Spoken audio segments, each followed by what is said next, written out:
Balzac, il avait quand même une relation un peu chelou avec la spiritualité. Ouais, parce que quand on lit bien ses œuvres, il y a une sorte de théorie qui apparaît, celle de l'énergie vitale. En gros, ce serait une espèce de stock de mana, je sais pas vraiment comment le dire autrement, que chaque être humain posséderait en quantité limitée, et que nous serions tous obligés de dépenser pour travailler, aimer et surtout créer. Cette théorie, elle le hantait d'ailleurs tellement qu'elle a fini par en faire un roman, La peau de chagrin. On y suit Raphaël, un jeune auteur acculé par la vie, qui découvre chez un antiquaire un étrange artefact occulte. D'après les inscriptions gravées dessus, cet objet serait capable d'exaucer tous les vœux de son propriétaire en échange de son espérance de vie. Raphaël fait alors face à un choix. Utiliser ce pouvoir pour forger un chef-d'œuvre éternel ou baiser. Voilà. Évidemment, il l'utilise pour baiser, vous l'aurez compris. Mais moi je veux faire l'amour! Je veux faire l'amour!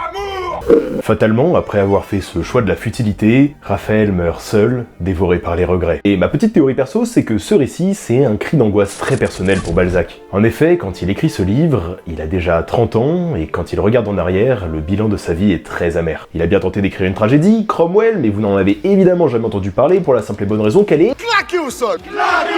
Ensuite, pour survivre, il se résout à produire ce qu'il appelle de la littérature marchande, comprenez par là des livres qui se vendent mais qu'il méprise profondément, et encore pire, quand il tente de se lancer dans l'édition, il fait immédiatement faillite et se retrouve écrasé par des centaines de milliers d'euros de dettes. Ah, il est l'heure d'aller se faire enculer. Alors à ce moment de sa vie, la question qu'il ronge, c'est la même que celle de son personnage. Et si, lui aussi, il avait déjà gaspillé toute son énergie vitale?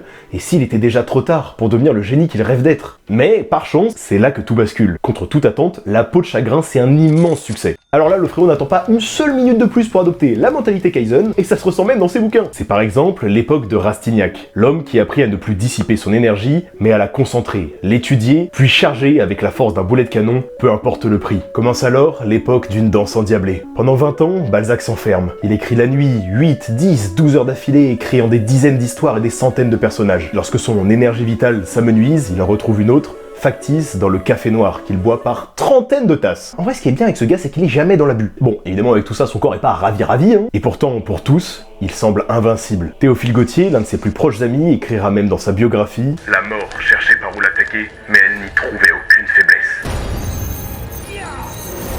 Cependant, contrairement aux créanciers que Balzac aura réussi à fuir jusqu'au bout, la vie, elle, finit toujours par réclamer son dû. À moins de 50 ans, son corps lâche. Il ne lui reste plus que quelques jours pour faire le bilan de sa vie. Peut-être regrette-t-il alors de devoir quitter sitôt sa femme, qu'il n'avait pourtant épousée que quelques mois auparavant. Mais sans doute aussi adresse-t-il quelques pensées à son lui de 30 ans, qui, la nuit, contemplait la mort en contemplant la scène. Et à cet auteur, qui croyait avoir déjà gaspillé toute sa peau de chagrin, il put enfin lui souffler ces quelques mots réconfortants. Tu es triste? Arrête.